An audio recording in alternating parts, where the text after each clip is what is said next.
नमस्कार दोस्तों, Anil static G के यूट्यूब चैनल पे आप सभी दोस्तों का हार्दिक स्वागत है।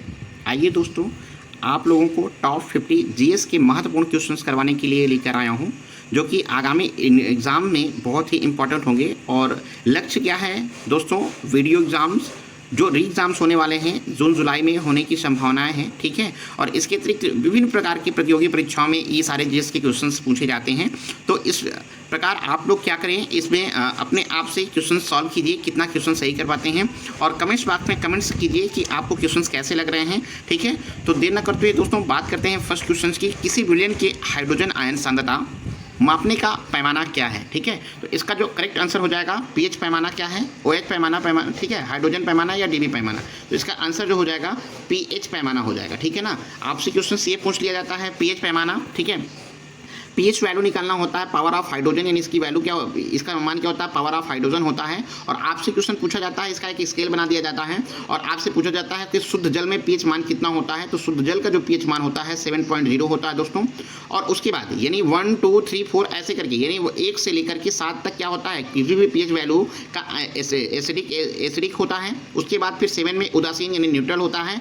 और 17, ठीक है, 7 के बाद भी जब हम जाते हैं तो वो क्या हो जाएगा, 7 से 14 तक ये चार्ट में क्या हो जाता है, ये सारे क्षारीय विलयन होते हैं, ठीक है। और इसके अतिरिक्त क्वेश्चन ये भी पूछ लिया जाता है मित्रों, ठीक है, कि हमारा जो ब्लड है, क्या है, ब्लड का पीएच मान कितना होता है। तो ब्लड का पीएच मान कितना होता है मित्रों, 7.4। और एक क्वेश्चन आपसे किया जाता है कि मानव शरीर के, ठीक है, आंसू का पीएच मान कितना होता है, कितना आंसू का जो पीएच मान भी होता है वो ब्लड के समान होता है 7.4, ठीक है मित्रों।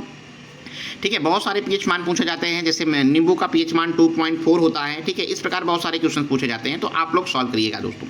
तो इसका करेक्ट आंसर क्या है, पीएच पैमाना फर्स्ट, ठीक है, पीएच पैमाना यानी फर्स्ट आंसर सही हो जाएगा। अगला क्वेश्चन कह रहा है जल विद्युत का उत्पादन किस सिद्धांत पर कार्य करता है, ठीक है, गुरुत्वीय स्थितिज ऊर्जा पर, ऊर्जा संरक्षण सिद्धांत पर, गुरुत्वीय गतिज ऊर्जा पर, या बर्नौली की द्रव गतिकी के नियम पर, ठीक है। तो जल विद्युत का उत्पादन किस सिद्धांत पर कार्य करता है मित्रों, ठीक है। तो इसका जो करेक्ट आंसर हो जाएगा दोस्तों वो क्या हो जाएगा, गुरुत्वीय स्थितिज ऊर्जा और ऊर्जा संरक्षक सिद्धांत, यानी 2 पर करता है। फर्स्ट है गुरुत्वीय स्थितिज ऊर्जा और ऊर्जा संरक्षक सिद्धांत। इसका करेक्ट आंसर क्या हो जाएगा, सी, ऑप्शन सी हो जाएगा। नेक्स्ट आगे बात करते हैं, अगला क्वेश्चन है, नीचे देखिए मिलान कीजिए और 2 सूचीबद्ध सही करिए। इस तरह के क्वेश्चंस बहुत आते हैं मित्रों। तो इसका जो करेक्ट आंसर बताएंगे, ऑडियोमीटर से क्या करते हैं, ऑडियोमीटर से ध्वनि की तीव्रता को मापते हैं, यानी ए का क्या सही हो जाएगा, 2, ठीक है। दूसरा बात करते हैं फोटोमीटर को क्या करते हैं, प्रकाश की तीव्रता को मापते हैं, ठीक है। तो बी का क्या हो जाएगा दोस्तों, 3, ठीक है। नेक्स्ट आगे बात करते हैं पिक्रोमीटर जो होता है वो क्या करता है, तरल पदार्थों की विशेषताओं को बताता है। और पाइरोमीटर को क्या होता है, सौर विकिरण को मापता है, ठीक है। तो इसका करेक्ट आंसर क्या हो जाएगा दोस्तों, इसका करेक्ट आंसर ए का 2 और बी का 3। देख लीजिए कोड का प्रयोग किया है, ए का 2 बी का 3, इसी में है और किसी में नहीं है, ए का 2 बी का 3, ठीक है, ठीक है। तो इसका करेक्ट आंसर बी हो जाएगा दोस्तों, B option is the right answer for this question. Next question की बात करते हैं दोस्तों।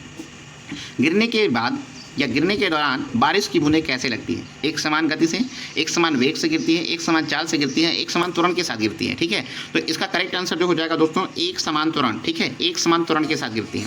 नेक्स्ट आगे बात करते हैं, संवेग की इकाई क्या है। संवेग क्या होता है, P बराबर होता है mv। P बराबर क्या होता है दोस्तों, mv होता है, यानी संवेग बराबर होता है द्रव्यमान गुणे वेग। तो द्रव्यमान का क्या होता है, किलोग्राम होता है। और वेग का क्या होता है दोस्तों, वेग का जो होता है वो होता है मीटर पर सेकेंड, ठीक है। तो क्या हो जाएगा, किलोग्राम मीटर पर सेकेंड। इसका करेक्ट आंसर जो हो जाएगा वो सी हो जाएगा, ठीक है। नेक्स्ट आगे बात करते हैं, इलेक्ट्रोलाइटिक सेल क्या बदलता है। इलेक्ट्रोलाइटिक सेल क्या बदलता है, रासायनिक ऊर्जा को विद्युत ऊर्जा में, विद्युत ऊर्जा को रासायनिक ऊर्जा में, बिल्कुल सही है, विद्युत ऊर्जा को रासायनिक ऊर्जा में परिवर्तित करता है। आगे पढ़ने की आवश्यकता नहीं है दोस्तों, ठीक है, वहाँ बहुत ही कम टाइम होता है आप सभी लोगों के पास। नेक्स्ट आगे बात करते हैं, दहन किस प्रकार की अभिक्रिया है, एक रासायनिक अभिक्रिया है, ऊष्माक्षेपी अभिक्रिया है, ऑक्सीकरण अभिक्रिया है, या अवकरण अभिक्रिया है, ठीक है। तो दहन जो होती है एक रासायनिक अभिक्रिया में भाग लेती है, ऊष्माक्षेपी भी अभिक्रिया है, ऑक्सीकरण भी अभिक्रिया है, यानी इसका करेक्ट आंसर हो जाएगा दोस्तों, कौन नहीं है, अवकरण अभिक्रिया नहीं है, तो इसका करेक्ट आंसर सी हो जाएगा। नेक्स्ट आगे बात करते हैं, अगला क्वेश्चन है question number 8, most important question करवा रहा हूँ दोस्तों। ऑक्सीजन के कितने समस्थानिक हैं, क्वेश्चन क्या है, ऑक्सीजन यानी O2, ऑक्सीजन के कितने समस्थानिक है, 1 है, 2 हैं, 3 हैं या 5 हैं। तो इसका करेक्ट आंसर हो जाएगा 3 है। नेक्स्ट आगे बात करते हैं, श्वसन के दौरान किसका विघटन नहीं होता है, ठीक है। तो श्वसन के दौरान किसका विघटन नहीं होता है मित्रों, तो इसका करेक्ट है वसा है, या कार्बोहाइड्रेट्स है, प्रोटीन है, या विटामिन है। तो इसमें दोस्तों कौन सा सही हो जाएगा बताएं, आप लोग कमेंट्स बॉक्स में कमेंट्स कीजिए।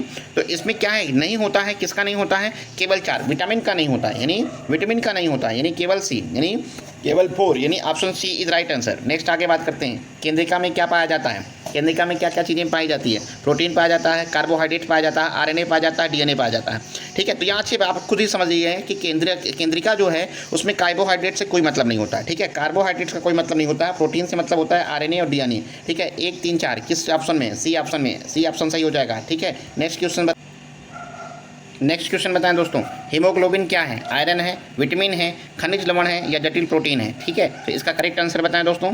तो आयरन जो होता हीमोग्लोबिन जो होता है वो जटिल प्रोटीन होता है। ठीक है, यानी option D is right answer. Next आगे बात करते हैं, ये क्वेश्चन इंपॉर्टेंट है, बहुत सारे एग्जाम में पूछा गया है। प्रोटीन संश्लेषण का सही क्रम कौन सा है? तो प्रोटीन संश्लेषण का सही क्रम क्या है? डीएनए है, अमीनो एसिड है, आरएनए है या प्रोटीन है? डीएनए है, आरएनए है, अमीनो एसिड है या प्रोटीन है? आरएनए है, डीएनए है, अमीनो एसिड है, प्रोटीन है, या अमीनो एसिड, आरएनए, डीएनए या प्रोटीन है? इसका करेक्ट आंसर क्या हो जाएगा दोस्तों? डीएनए, आरएनए, अमीनो एसिड और प्रोटीन। ठीक है, यानी option B is right answer for this question. Next आगे बात करते हैं, मध्यकाल में भारत के संदर्भ में निम्नलिखित में से कौन सा आकार की दृष्टि से आरोही क्रम में सही क्रम अनुक्रम है? बताएं दोस्तों। 13 का क्वेश्चन कौन सा सही हो जाएगा? कौन सा? परगना है, सरकार है, सूबा है? आपसे क्या कह रहा है, सबसे छोटा कौन सा होता है, फिर सरकार, फिर सूबा? तो सबसे पहले क्या है बनता है? परगना बनता है, फिर सरकार, फिर सूबा। यही ऑप्शन सही हो जाएगा। नेक्स्ट आगे बात करिए, आगे बात करते हैं दोस्तों, कलिंग विजय का वर्णन अशोक के किस अभिलेख से है? मोस्ट इंपॉर्टेंट, बहुत सारे क्वेश्चन इससे पूछे गए हैं। तो कलिंग विजय का वर्णन अशोक की किस शिलालेख से है? तो 13वें शिलालेख से है। ठीक है, 13वें शिलालेख में। नेक्स्ट अगला क्वेश्चन है, अगला क्वेश्चन बताएं मित्रों, अगला क्वेश्चन क्या है? प्रतिहार। अब आपसे क्वेश्चन पूछ रहा है इसकी, ठीक है, ये कौन कौन सी इसकी राजधानी थी? चोल, परमार और सोलंकी। ठीक है, तो प्रतिहार जो था वो किससे संबंधित है? प्रतिहार का संबंध जो हो जाएगा दोस्तों वो हो जाएगा आपका क्वेश्चन नंबर 15 का क्वेश्चन दीजिए, आंसर दीजिए दोस्तों। क्वेश्चन नंबर 15 का आंसर दीजिए। इसका करेक्ट आंसर जो हो जाएगा प्रतिहार। प्रतिहार से संबंधित क्या हो जाएगा? ठीक है, प्रतिहार से संबंधित हो जाएगा कन्नौज। प्रतिहार कन्नौज हो जाएगा। चोल तंजौर से संबंधित है। ठीक है, सोलंकी आहिलवाड़ से और परमाल धारा से है। ठीक है, तो इसका करेक्ट आंसर क्या हो जाएगा दोस्तों? प्रतिहार। 1 का 4, देखिए 1 का 4 इसमें है, इसमें सभी में है। ठीक है, और 2 का ए सिर्फ एक ही में है, यानी option D is right answer. Next आगे बात करते हैं, अगला क्वेश्चन की बात करते हैं। अरबों द्वारा सिंध विजय की जानकारी मिलती है रेहला से, किताबुल हिंद से, चचनामा से या तारीख फरिश्ता से? तो इसका करेक्ट आंसर है चचनामा से। ठीक है ना, अरबों द्वारा सिंध विजय पर मिलता है। इंपीरियर गजेटियर के संकलनकर्ता कौन थे? इंपॉर्टेंट क्वेश्चन है, इंपीरियर गजेटियर के संकलनकर्ता कौन है? Colin Clark, William Wilson Hunter, Charles Elliot या विलियम्स डिग्नी? तो इसका करेक्ट आंसर है विलियम्स, ठीक है, विल्सन हंटर, यानी ऑप्शन डी सही है। इंपीरियर गजेटियर के संकलनकर्ता विलियम विल्सन हंटर है। नेक्स्ट आगे बात करते हैं, जहांगीर महल स्थित है कहाँ है? आगरा में है, दिल्ली में है, लाहौर में है या फतेहपुर सीकरी में है? तो जहांगीर का जो महल है वो है आगरा में। ठीक है, आगरा में। और आगरा कहाँ है? कमेंट बॉक्स में कीजिए किस स्टेट में है। किस मुगल शासक ने तंबाकू के प्रयोग पर प्रतिबंध लगा दिया था? मोस्ट इंपॉर्टेंट क्वेश्चन है। अकबर है, औरंगजेब है, बाबर है या जहांगीर है? तो इसका करेक्ट आंसर है जहांगीर। जहांगीर एक ऐसा शासक था जिन्होंने तंबाकू पर प्रतिबंध लगा दिया था। अगला क्वेश्चन है, शिवाजी के शासन में सुमंत पद संबंधित है राजस्व मंत्री, विदेश मंत्री, पत्र व्यवहार मंत्री या सैन्य मंत्री? तो इसका करेक्ट आंसर है क्या? विदेश मंत्री। सुमंत जो था वो शिवाजी के दरबार में विदेश कार्य देखता था। नेक्स्ट आगे बात करते हैं मित्रों, निम्न में से किसे भारतीय राष्ट्रवाद का उल्लेख उत्प्रेरक कहा गया है? भारतीय राष्ट्रवाद का उत्प्रेरक किसे कहा गया है? भगत सिंह को, लॉर्ड कर्जन को, लॉर्ड कैनिंग को या राजा राम मोहन राय को? तो इसका करेक्ट आंसर हो जाएगा लॉर्ड कर्जन को। ठीक है, लॉर्ड कर्जन 1905, तीनों इन्होंने ही बंगाल विभाजन किया था। ठीक है, 1905 में। इंडिया सोशल रिफॉर्मर पत्र के संपादक कौन थे? तो इंडिया सोशल रिफॉर्मर के संपादक कौन थे? डी के कर्वे, महादेव गोविंद रानडे, ईश्वरचंद्र विद्यासागर या के एन रट्टाजन? इसका करेक्ट आंसर हो जाएगा दोस्तों के एन रट्टाजन, यानी option D is right answer. Next आगे बात करते हैं, विदेशी रियासतों के प्रति अधीनस्थ पार्थक्य की नीति किस वासरा ने अपनाई थी? ठीक है, तो इसका करेक्ट आंसर क्या होगा? कमेंट्स बॉक्स में कमेंट्स कीजिए मित्रों। Lord Wellesley, Lord Hastings, Lord Clive या लॉर्ड कॉर्नवालिस? तो इसका करेक्ट आंसर है लॉर्ड हेडिंग्स, यानी B option is right answer for this question. Next question की बात करते हैं, अगला क्वेश्चन, इंडियन रिपब्लिक आर्मी की स्थापना निम्न में से किसने की थी? भगत सिंह ने, कैप्टन मोहन सिंह ने, राज बिहारी बोस ने या मास्टर सूरसेन ने? तो मास्टर सूरसेन ने इंडियन रिपब्लिक आर्मी की स्थापना क्वेश्चन, ठीक है, स्थापना की थी। ठीक है, भगत सिंह और कैप्टन मोहन सिंह, ठीक है, इन्होंने भी अपनी बहुत बढ़िया उपाधि प्राप्त की थी। नेक्स्ट आगे बात करते हैं, रोलेट एक्ट पारित होने पर भारत के वासरा निम्नलिखित में से कौन से?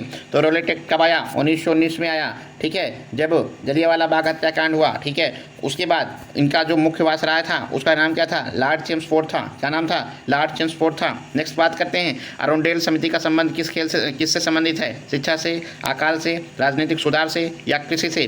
तो इसका जो करेक्ट आंसर है मित्रों उसका आंसर बताएं, राजनीतिक सुधार से। करेक्ट आंसर क्या है, राजनीतिक सुधार से। नेक्स्ट आगे बात करते हैं वर्ष 1946 में रॉयल इंडिया नेवी के नाविकों को विद्रोह किया था, कलकत्ता में, मुंबई में, मद्रास में या विशाखापट्टनम में। तो इसका करेक्ट आंसर क्या होगा, मुंबई में। मुंबई ऑप्शन सही हो जाएगा। नेक्स्ट आगे बात करते हैं निम्नलिखित किसने सेवा सदन की स्थापना की। तो इसका जो करेक्ट आंसर क्या होगा, बोलो दोस्तों, कमेंट्स कीजिए जल्दी से और फटाफट। ठीक है, सही जा रहे हो। ठीक है, ज्योतिबा फुले, डीके कर्वे, रमाबाई या बहराम जी एम मालावी। जिसने डी ऑप्शन किया वो सही है, डी ऑप्शन यानी बहराम जी एम माला, ठीक है, मालाबारी ने किया। नेक्स्ट अगला क्वेश्चन कह रहा है नायकता विद्रोह कहाँ हुआ था, गुजरात में, असम में, बंगाल में या आंध्र प्रदेश में। तो उसका करेक्ट आंसर है गुजरात में। नायकता विद्रोह गुजरात ऑप्शन सही हो जाएगा। ठीक है, अपने आप को चेक करिए दोस्तों, मेरा कितना क्वेश्चन सही हो रहे हैं। नेक्स्ट आगे बात करते हैं अगला क्वेश्चन, भारत छोड़ो आंदोलन के दौरान स्थापित समानांतर सरकारों में सबसे ज़्यादा समय तक रहने वाली सरकार कौन सी थी। तो इसका जो ऑप्शन सही हो जाएगा वो सतारा थी, सतारा में सरकार सबसे ज़्यादा थी। नेक्स्ट आगे बात करते हैं राजद्रोह सभा अधिनियम कब पारित किया गया था, 1918, 1911, 1919 या 1921। 31 का करेक्ट आंसर जो हो जाएगा 1911 में। क्या हो जाएगा, 1911 is the right answer for this question. Next आगे क्वेश्चन की बात करते हैं 20 वर्ष तक रियासतों तथा दुखों को दूर करने की असफल संघर्ष करने के बाद इन्हें रोटी के बदले पत्थर ही प्राप्त हुए। उदारवादियों के संदर्भ में यह वक्तव्य किनके द्वारा दिया गया था। तो किसने दिया था, लाला लाजपत राय ने दिया था। कौन, लाला लाजपत राय ने दिया था। नेक्स्ट आगे क्वेश्चन कह रहा है राष्ट्रीय योजना समिति की स्थापना कांग्रेस के किस अधिवेशन के समय की गई थी। तो इसका करेक्ट आंसर हो जाएगा दोस्तों कराची अधिवेशन 1931, फैजपुर अधिवेशन 1937, हरिपुर अधिवेशन 1938 या त्रिपुरा अधिवेशन 1938। इसका करेक्ट आंसर बताएं मित्रों, इसका करेक्ट आंसर हो जाएगा हरिपुरा अधिवेशन 1938 में। नेक्स्ट आगे क्वेश्चन कह रहा है 1857 के विद्रोह के संदर्भ में निम्नलिखित कथनों में कौन सा कथन असत्य है। तो इसका यह कथन क्या है, असत्य कौन सा है, अधिकांश भारतीय शासकों ने इसमें भाग लिया। बिल्कुल गलत है, यही गलत है, कोई भी भारतीय ज़्यादातर भारतीय भाग नहीं लिया था। ठीक है, नेक्स्ट आगे कहते हैं निम्नलिखित में से कौन सा बिहार व्यक्तिगत सत्याग्रह को संबंधित नहीं थे। श्री कृष्ण थे, अनुग्रह नारायण सिंह, गौरी शंकर, श्याम नारायण सिंह। इसका करेक्ट आंसर हो जाएगा गौरी शंकर सिंह, इससे संबंधित नहीं थे। ठीक है, बिहार के व्यक्तिगत सत्याग्रह से संबंधित नहीं थे। कौन, गौरी शंकर सिंह। अगला क्वेश्चन कमेंट्स बॉक्स में कमेंट्स कीजिए मित्रों, 1 मिनट मित्रों। ठीक है, सविनय अवज्ञा आंदोलन के दौरान गिरफ्तार होने के बाद राजेंद्र प्रसाद की किसे अपना उत्तराधिकारी मनोनीत किया था। तो इसका करेक्ट आंसर हो जाएगा बी, दीप नारायण सिंह ने, दीप नारायण सिंह इसका करेक्ट आंसर हो जाएगा। नेक्स्ट आगे बात करते हैं मित्रों भारत के राष्ट्रपति पर महाभियोग के संदर्भ में निम्नलिखित कथनों में से कौन सा कथन सही नहीं है। ठीक है, कमेंट्स बॉक्स में अपना कमेंट्स कीजिए मित्रों। केवल संविधान के अतिक्रमण पर ही महाभियोग का प्रस्ताव लाया जा सकता है, संविधान के अतिक्रमण को परिभाषित नहीं किया गया है। राष्ट्रपति पर महाभियोग प्रस्ताव पारित करने पर 1 माह पूर्व लिखित सूचना देना आवश्यक है। नामांकित सदस्य महाभियोग की प्रक्रिया में शामिल नहीं होते हैं, यही करेक्ट ऑप्शन गलत है। ठीक है, नामांकित सदस्य महाभियोग प्रक्रिया में शामिल नहीं होते हैं, ये गलत बात है। ठीक है, नेक्स्ट आगे बात करते हैं निम्नलिखित में से सुमेलित कीजिए। विधि द्वारा स्थापित प्रक्रिया ब्रिटेन से लिया गया है, राज्यसभा सदस्यों का निर्वाचन दक्षिण अफ्रीका से लिया गया है, दुसंरचनात्मक यूएसए से लिया गया है, समवर्ती सूची ऑस्ट्रेलिया से लिया गया है। क्वेश्चन पूछ रहा है निम्नलिखित कौन सा युग्म सुमेलित नहीं है। तो इसके नहीं है क्वेश्चन का आंसर बताएंगे, नहीं कौन सा है, 1 और 3। विधि द्वारा स्थापित प्रक्रिया ब्रिटेन से लिया गया है, नहीं। ठीक है, और दुसंरचनात्मक यूएसए से नहीं लिया गया है, ठीक है, कनाडा से लिया गया है। तो इसका करेक्ट आंसर हो जाएगा A, option A is right answer. Next आगे बात करते हैं अगला क्वेश्चन निम्नलिखित में से कौन सा संविधान के मूल ढांचे के अंतर्गत शामिल नहीं है। न्यायिक सर्वोच्चता, संघवाद, व्यक्ति की स्वतंत्रता एवं गरिमा या न्याय एवं प्रभावी मूल ढांचे के अंदर शामिल नहीं है। तो इसका जो करेक्ट आंसर 38 का है वो ए सही हो जाएगा, न्यायिक सर्वोच्चता option A is right answer. Next आगे बात करते हैं निम्नलिखित में से किसके वेतन एवं भत्ते भारत के संचित नीति से भारित व्यय से संबंधित हैं। महान्यायवादी, उच्च न्यायालय के न्यायाधीश, प्रधानमंत्री या नियंत्रक और महालेखा परीक्षक। क्वेश्चन फिर से पढ़िएगा दोस्तों, बहुत इंपॉर्टेंट क्वेश्चन है। किसके वेतन एवं भत्ते भारत के संचित निधि पर भारित व्यय में शामिल हैं। ठीक है, तो सीएजी जो हो जाएगा वो सही हो जाएगा, ऑप्शन ए सीएजी यानी कंट्रोलर एवं एडिटर जनरल। जो आर्टिकल किस में है कमेंट कीजिए, आर्टिकल 148 में इसका उल्लेख किया गया है। नेक्स्ट आगे बात करते हैं उच्चतम न्यायालय की पुनर्विलोकन शक्ति का उल्लेख निम्नलिखित किस अनुच्छेद में है। तो इसका करेक्ट आंसर कमेंट्स बॉक्स में दीजिए। हाँ सही है मित्रों, डी ऑप्शन यानी डी जो सही किया उसका सही ऑप्शन हो जाएगा, ऑप्शन डी। ठीक है, डी सही हो जाएगा, डी अनुच्छेद 137 में सही हो जाएगा। लोकसभा चुनाव के दौरान चुनाव प्रचार समाप्त हो जाता है, मोस्ट इंपॉर्टेंट है। लोकसभा चुनाव के समय चुनाव प्रचार समाप्त हो जाता है मतदान प्रारंभ होने के 24 घंटे पूर्व, मतदान प्रारंभ होने से 48 घंटे पूर्व, मतदान समाप्त होने के 48 घंटे पूर्व और मतदान समाप्त होने के 24 घंटे पूर्व। तो इसका समय, इसका करेक्ट आंसर बताएं। मतदान समाप्त होने के 48 घंटे पूर्व ही, ठीक है, प्रचार बंद कर दिया जाता है, ठीक है, यानी 2 दिन पहले ही बंद कर दिया जाता है। नेक्स्ट आगे बात करते हैं, निम्नलिखित संविधान के कौन से अनुच्छेद में राष्ट्रीय पिछड़ा वर्ग आयोग का उल्लेख है, ठीक है, इसका करेक्ट आंसर बताएं दोस्तों, ठीक है। जो ऑप्शन ए कर रहे हैं वो गलत हैं, जो ऑप्शन बी कर रहे हैं वो गलत हैं, जो ऑप्शन सी कर रहे हैं वो भी गलत हैं, जो ऑप्शन डी कर रहे हैं वही सही हैं, यानी अनुच्छेद 338 में इसका उल्लेख किया गया है, ठीक है। नेक्स्ट आगे बात करते हैं, अगला क्वेश्चन, निम्नलिखित में से कौन सा विदेशी प्रत्यक्ष निवेश में शामिल नहीं होगा, निम्नलिखित में से कौन सा एक विदेशी प्रत्यक्ष निवेश में शामिल नहीं होगा। भारत के किसी विदेश मंत्री की सहायक सामग्री कंपनी, किसी विदेशी द्वारा कंपनी में बहुसंख्यक इक्विटी निवेश, विदेशी कंपनी द्वारा भारत में वित्त पोषित कंपनी या पोर्टफोलियो निवेश। इसका जो करेक्ट आंसर हो जाएगा वो ऑप्शन डी हो जाएगा, पोर्टफोलियो निवेश, यानी ऑप्शन डी। जिसने सही किया है वही सही है। रुपयों की परिवर्तन का क्या तात्पर्य है, हम क्वेश्चन है मोस्ट इंपॉर्टेंट, ठीक है। रुपये की परिवर्तनीयता का क्या तात्पर्य है। रुपयों को अन्य मुद्रा में परिवर्तित करने हेतु अनुमति, रुपयों के मूल्य का बाजार द्वारा निर्धारण, रुपयों के बदले सोना की प्राप्ति या रुपयों के मूल्य पर सरकार द्वारा निर्धारण। तो इसका करेक्ट आंसर हो जाएगा ऑप्शन ए, ठीक है। ऑप्शन ए जो सही कर रहा है उसका करेक्ट है, ठीक है। अगला क्वेश्चन बताएं। नेक्स्ट क्वेश्चन की बात करते हैं मित्रों, कुडमकुला परियोजना किस राज्य में स्थित है। इसका तो सभी लोग आंसर सही कर सकते हैं, करिए कमेंट्स बॉक्स में कमेंट्स कीजिए मित्रों। कुडमकुला परियोजना किस राज्य में है, तमिलनाडु में, तमिलनाडु सही हो जाएगा। नेक्स्ट आगे बात करते हैं, निम्नलिखित समिति का संबंध मुद्रा समिति की अवधारणा से परिवर्तन है, कौन से। तो इसका करेक्ट आंसर है वाई बी रेड्डी समिति, यानी ऑप्शन डी सी ऑप्शन सही हो जाएगा। Option C is right answer for this question. Next आगे का बात कर रहा है, पेरियार अभ्यारण्य निम्नलिखित में से किस लिए प्रसिद्ध है, शेरों के लिए, बाघों के लिए, जंगली कुत्तों के लिए या हिरण के लिए। तो इसका करेक्ट आंसर है बाघों के लिए, ठीक है। पेरियार जल विद्युत परियोजना कहाँ है, तो केरला में है, कहाँ है, केरल में है, ठीक है। नेक्स्ट आगे बात करते हैं, अगला क्वेश्चन, भारत में निम्नलिखित में से नवीकरणीय ऊर्जा स्रोत सर्वाधिक संभवता है, सौर शक्ति से, जैवपूर्ण शक्ति से, जल शक्ति से या अपशिष्ट शक्ति से। तो इसका करेक्ट आंसर हो जाएगा सौर शक्ति से, ठीक है। नेक्स्ट है लास्ट क्वेश्चन, ऊर्जा संरक्षण, ऊर्जा संकट से क्या तात्पर्य है। जल विद्युत की कमी, कुपोषण के कारण शरीर में ऊर्जा का ह्रास कभी नहीं हो सकता, तटीय, यानी इसका ये भी नहीं हो सकता, ये भी नहीं हो सकता, तापीय ऊर्जा की कमी, ये भी नहीं हो सकता, कोयला तथा पेट्रोल जैसे जीवाश्म ईंधन समाप्त होने की खतरा, यही ऑप्शन सही हो जाएगा, ऊर्जा संकट का तात्पर्य है, ठीक है। इसलिए ठीक है दोस्तों, आपको मैंने आज 50 क्वेश्चन सॉल्व करवाया, ठीक है। अगर कुछ आपको बेनिफिट मिल रहा हो, ठीक है, तो मेरे चैनल को सब्सक्राइब कीजिए, लाइक कीजिए और बेल आइकन को प्रेस कर लीजिए, देखिए आने वाले सारी सूचनाएं आपके, ठीक है, प्राप्त होती जाए, ठीक है। जय हिंद, जय भारत मित्रों।